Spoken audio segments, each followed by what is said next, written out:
Hi, students. What I'd like to do is talk to you a little bit about the 5 themes of geography.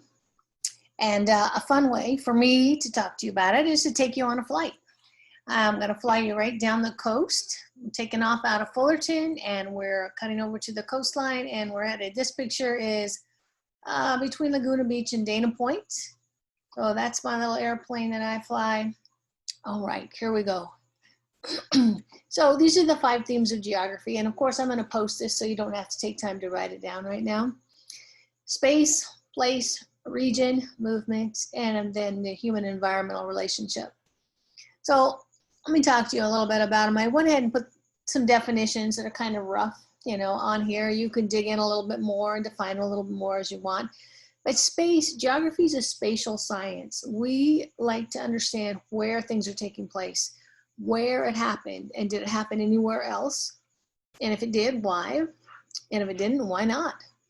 Okay? We like to think about locations, specific locations, and if we're looking at an absolute location, then that means we're using latitude and longitude and marking that spot absolutely. If we're using relative location, we're talking about where a place is in relationship to something else, like, I live 30 minutes from the beach, or I live 10 minutes from Disneyland, something like that. That's relative location. We're going to look at some pictures about spatial layouts and of cities and different things in just a minute. Place is a little bit different. Place is what it is that makes a place unique. Like maybe some of you have a favorite beach that you go to. For me, it would probably be Laguna Beach. I like the way the headlands jut out. I like the bays. I like the rocky shore. I like the town of Laguna, the artistic places that are there. There's just so much to do and see and explore. Okay, so those are things that make Laguna unique. But it might be that you have a favorite place in the mountains, or favorite hike you go on, and then even a little bit more specific is the sense of place. As geographers, we talk about taking in a place with all of your senses. What does it look like? What does it sound like? What does it feel like? What does it smell like?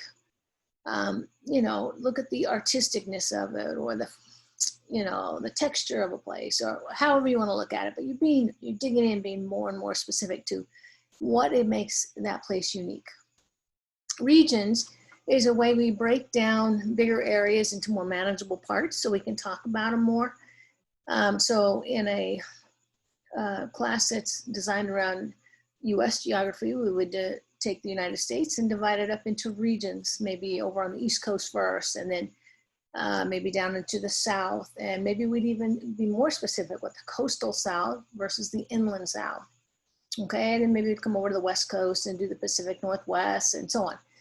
But we could also do regions if we were talking about national parks. We might decide, well, let's look at the national parks on the western side of the United States, or in the northern area, like up in Alaska, or in the South. There really aren't very many national parks, but there are some, and they have some very unique features, so we might look at those. So anyways, region is just breaking up an area into smaller parts to make it more manageable. Movement, you might think about people moving, migration. You might think about cars on freeways moving or not moving, but it can be so much more than that. It can be travel by train or bus or airplane. It can be products that travel from place to place, or ideas or innovations or inventions. It's all kinds of things travel, trends. Okay, so we like to look at where things came from, where they got started, how they've traveled. How does that impact where they left? How does that impact where they arrived? Okay, so movements. And lastly, human environmental relationships, and that's pretty explanatory right there. We make changes to the environment. Sometimes it works, sometimes it doesn't. Sometimes the environment does stuff to us.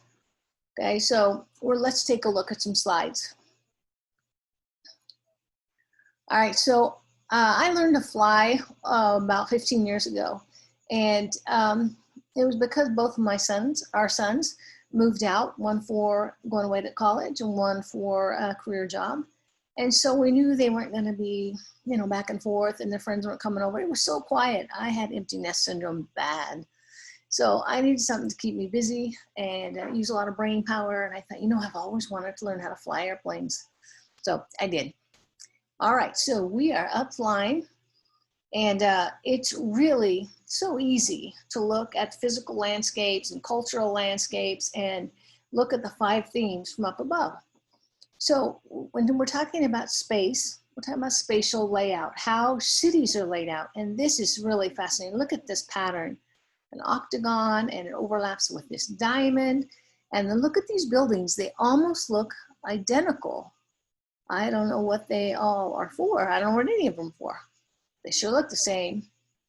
Okay. We could be talking about agriculture, how fields are laid out and so on. It could be farms or ranches. It could be vineyards. This is a vineyard up north.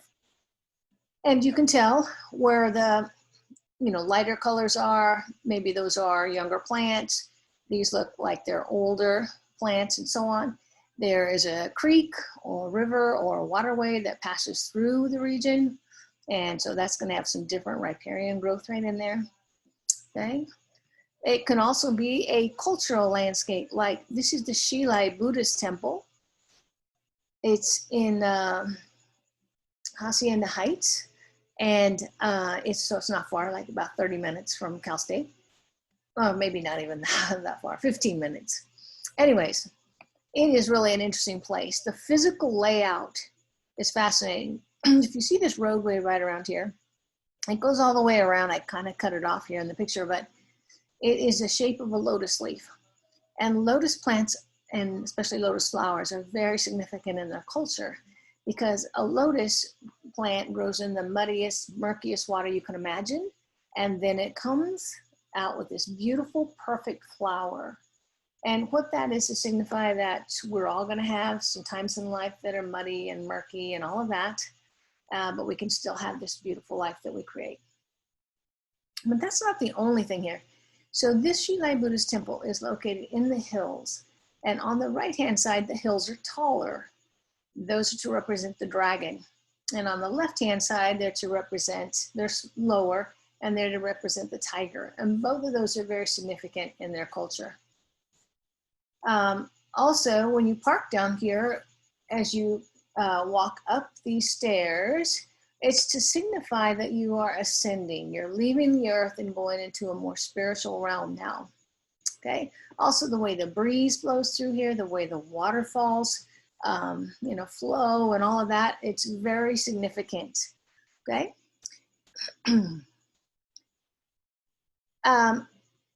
Place means uniqueness, and this is one of my very favorite places to fly. Right, exactly where the water meets the sand.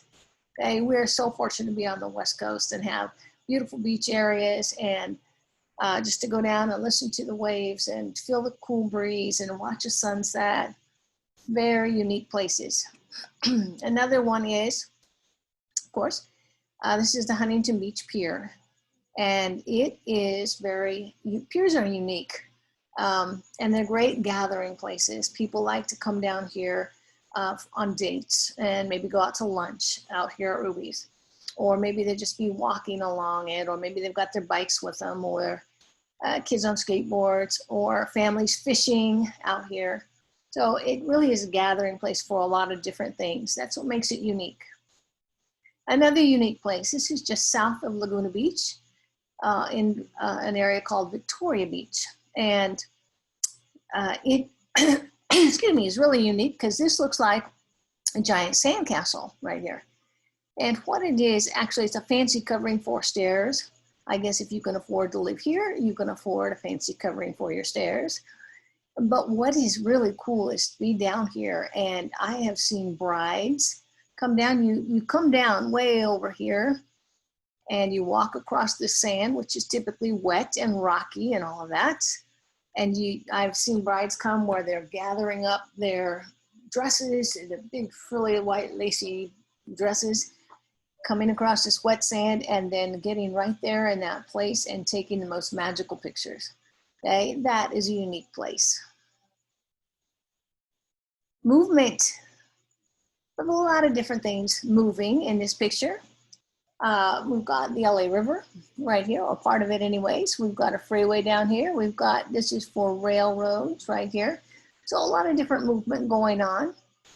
Flying over the freeways, you can see the beautiful spatial layout of our freeways and highways. And look at these big curving arches right here. I mean, they really are a work of art. Who came up with this idea? Who designed it? And typically they put in freeways after the urban area is developed. So it's incredible, but it's really incredible when you're way up here and not sitting in that traffic. We have other kinds of movement too. This is stuff you don't typically think about, but every day, every wave that comes in is coming in on an angle and going back perpendicular to the shore, and up on an angle and perpendicular to shore. And what it's doing is it's pushing sand down the beach. Okay, you've probably felt it. You've been out here and all of a sudden you're, way down the beach. You've kind of moved. You didn't even think you were moving, right? Or you're playing Frisbee and, gets kind of swept down and so on. Anyways, that's because the waves are pushing it down. So much so that we have to build jetties and pull out the tractors and move the sand back. Other kinds of movement like this are really, really, we're not going to see them and pay attention to them, but when we see what has happened in the past, we know we're on an active shoreline. We have tectonic plates that meet and grind, and we feel them as earthquakes. And but it's really pushing things, and so this has been pushed up over here, not evenly.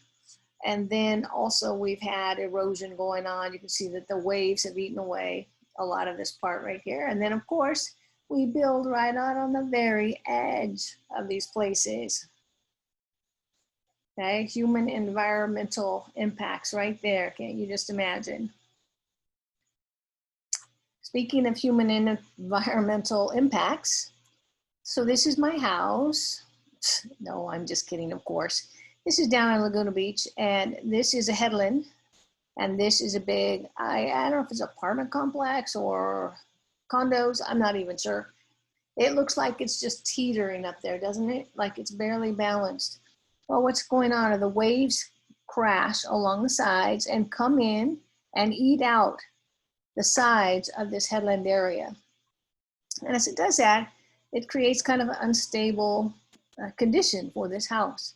So it may not be much time at all before we start seeing some structural damage, okay? But until then, what a fabulous place to live, right? Look at that pool right there. If you're too lazy to walk down to the beach, you can just float out here. Incredible.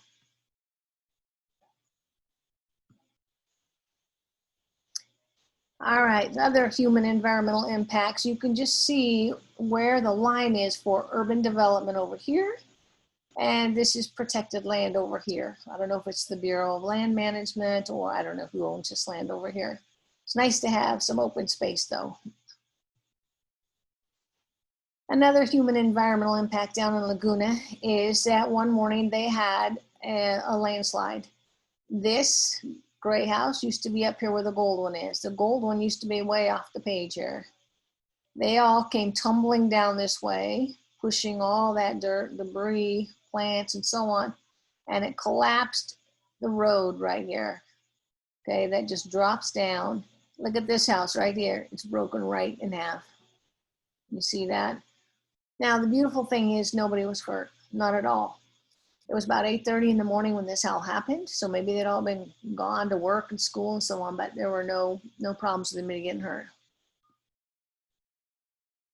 As geographers, we also talk about scale. Scale is very important, and especially when we're not talking about maps and distance to things and so on. So I put these pictures in here to help you get an idea of what scale is.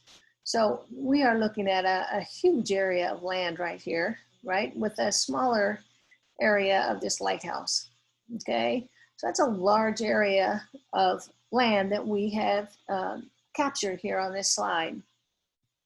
Now you can tell we're kind of zooming in a little bit on this. Whoops, I'm sorry, I went a little too far. Zooming in a little bit here, and then zooming in even farther. Now we've taken a smaller area of land and blown it up.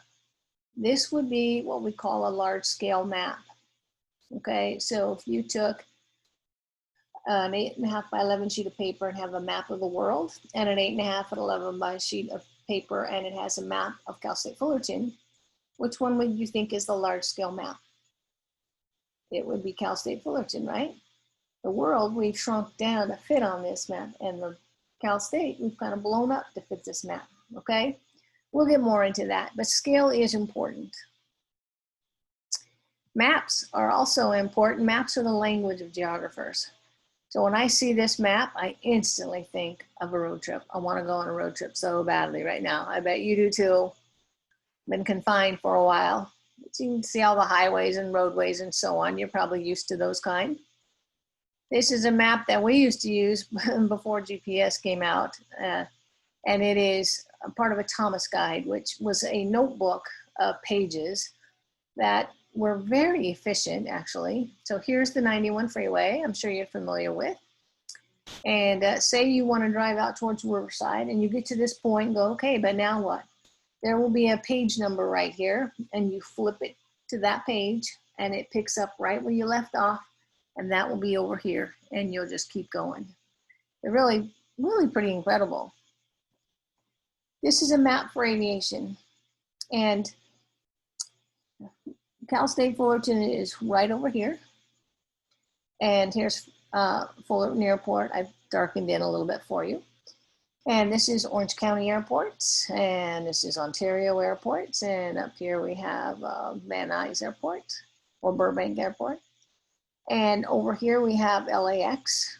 Okay, and then we have a bunch of little ones, like, well, the smaller ones, Long Beach Airport, Fullerton Airport, Chino Airport, and so on. These lines on the map are showing us their airspace. Okay, so I don't know if you can see it. There's a dotted blue line that is showing you Fullerton's airspace. Then we've got these magenta colored lines that are showing you Orange County and Ontario and up here.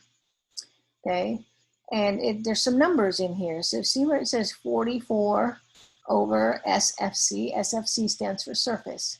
So this means from the surface right there up to 4,400 feet, you add 2 zeros. On all the numbers on this map, you add 2 zeros. Up to 4,400 feet, that is their airspace in this cylinder. And then around it, you sit kind of like taking a donut and snugging it down on a cylinder, is this area. So it doesn't touch the ground. That's up off the ground a little bit, kind of different elevations and so on. Same out here. And so if I'm flying in this area, I cannot go into this area from surface to 4,400 feet unless I have their permission, okay? Same with their ring right here. I can go under it and I can go over it, but I cannot go through it without their permission. Now we get over here to LAX.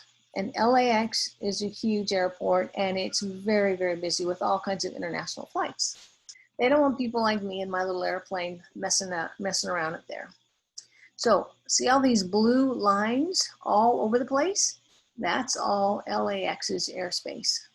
So even Fullerton is just in under LAX's airspace. Okay, so you got to be able to know where these blue lines are, know where the numbers are so you know what altitude you cannot fly at, or you know, who you got to get permission to. There's all kinds of connections out here and all that. There are some arrows right through here that will be shortcuts getting through LAX's airspace. Okay, so lots of stuff on here, but remember, you've got to think of this as a 3D map. This is up in the air above Orange County and the LA Basin. Now you're not going to see these lines up there. I mean, if you have GPS, you can see the lines, but you're not going to see them out of the sky. You've got to know where these lines are. And you do that by relating what's on the ground where that line would be. So if I'm flying down towards Laguna Beach, I'm going to take off and go out to the coast. I got to get permission right here through Los Alamitos airspace. And I come over here and I start heading down the coast. But at this point right here where that magenta line is, I need to be below 3,500 feet. So right about here is where the Huntington Beach Pier is. So that's pretty easy. Get down to about 3,000 feet and still going down, because by this line, I have to be below 1,500 feet. Now this line is just about where the Santa Ana River comes out to the Pacific Ocean, right? So you got to know where these landmarks would be, where these lines are, okay, and relate it that way. Anyways, that's one type of aviation map that you've got to know and understand. What happens if you want to fly on a cloudy day? You can't see the ground. Well, this is the type of map you do for that. You've got to get an instrument rating and you've got to be able to fly just these lines, okay? So if you take off, so tiny on here, here's Fullerton Airport right here. If you say you want to go out to Palm Springs, you're going to take off from here. First, you've got to call and get a clearance, okay? And so you've got to have in your mind your plan. In my plan, I'm going to take off, I'm going to turn, I'm going to fly out this, it's called a Victor Airway, and I'm going to fly out that direction all the way out to Palm Springs. I'm going to climb to 3,000 by here, I'm going to go up to 5,000 by here, I'm going to go up to about 8,000 on my way out. Okay, anyway, so you've got all that stuff written down. Well, you've got to get cleared with them. They tell you what you're going to do, and if you can't do it, you simply say, I'm unable, and they will work with you on it, okay? But they will get you connected, and you take off, and you fly out this way, okay? Now, let's say you're flying out this way, and of course, you can't see the ground below you. You know by looking at your previous map that, and by the plan you made, that if I'm going through this area, 5,000 feet, I'm clearing all the hills right here. I'm clearing any towers that are out here. And so you want to keep to your plan, okay? But let's say you, right out in this area, you're at about 3,000 feet, and you're still climbing, and air traffic says there's traffic going into John Wayne. They want you to turn 30 degrees to the left. So you turn your plane 30 degrees and you're heading this way. And then let's say, typically they would come back on and steer you to get back onto your airway. But let's say it got quiet and you couldn't hear them and you're wondering what happened. So you click your radio a little bit to see, is anybody there? And you maybe turn the frequencies to see if you can hear anybody else. And let's say you cannot. So you know your radio has died. You are in the clouds. You can't see the ground. You know there are mountains out here. You're going that direction toward the mountains. And that wasn't in your plan. So you're not exactly sure, you know, where you need to be. Well, what you need to do then is you try and get a hold of them, you can't. So you turn back and you find that line that you're supposed to be flying on, and then you keep going out to Palm Springs. Your original plan, that's what they're going to expect you to do. Anyways, it's a little harder to fly this way and a little bit unnerving. I can legally do it, but I don't like to. So, all right. Beautiful shot of LA, looking at, well, you can look down here for any movement. You can look down here and think of what a unique place it is. This is the newer part of downtown. This is the older part of downtown. You look further and further away, you got the Hollywood sign up here, Griffith Park Observatory over here. So it's a very unique place. Okay, we talk about regions and geography. I just want to go over this real quick with you. Regions and geography, this is a different way of looking. And when we look at something and see that it's, wow, it's pretty uniform. It's a lot of sameness or a lot of similarities here, right? The houses are about the same size. The trees are about the same size. There's about the same amount of trees here. Streets are all lined up the same. We call that a formal region. Formal, think of formal and uniform or sameness, okay? Let's zoom in and see. Yep, by gosh, these houses are just about the same size. If you don't have a swimming pool, your neighbor does. That's a formal region. This is LA City Hall.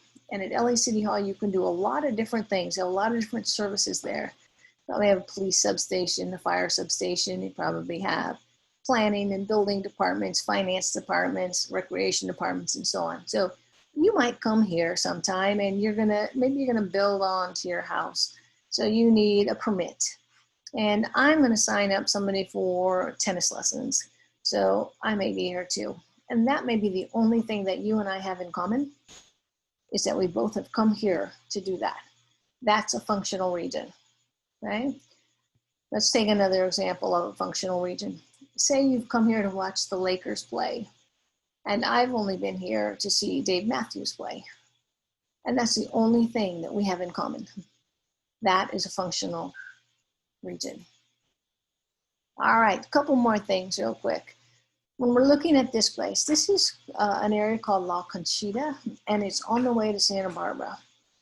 And as you can tell, they've had a landslide here, and it is buried several houses. And in fact, 11 people died on this day. They had had landslides before. Do you see this region over here? That's a previous landslide. The USGS says this whole area is unstable. Well, then why would people live here? Okay, if it's so dangerous, why would people live here? Well, because right across the freeway, that's the beach. And people are crazy about the beach, right?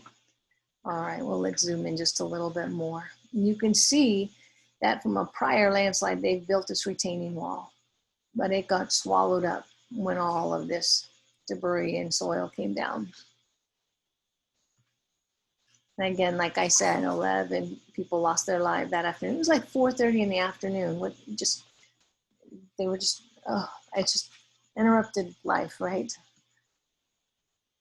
All right, this is, you might say movement, you might say unique place. You could put it in a bunch of different categories. It's actually the San Andreas Fault that runs through here. And this is called the Carrizo Plain. And what it is done, it's a strike slip fault, so it moves side to side. And it has actually pulled these mountain ranges. You see how that's pulled? Movement. All right, speaking of movement, there I go. I'm off to go see something else. Anyways, I hope you understand the 5 themes of geography, and I will talk to you soon. Okay, bye.